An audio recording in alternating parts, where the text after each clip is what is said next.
దోస్తులు, నేను మీకు ఒకటి చూపిస్తా. ఈ చెట్టు మా ఇంట్లోనే పూసింది.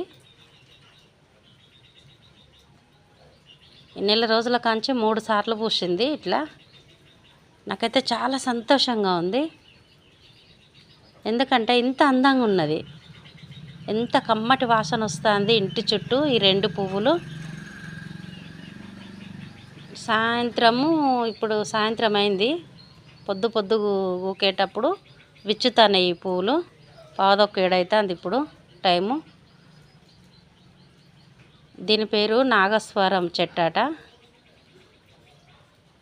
చాలా అసలు ఎంత అద్భుతంగా అందంగా ఉంది కదా. మొన్నటి నుంచి వేసినాయి మొగ్గలు చిన్న చిన్నగా. ఎప్పుడు పూస్తుంది అని చూసినా చాలా అందంగా పూసింది.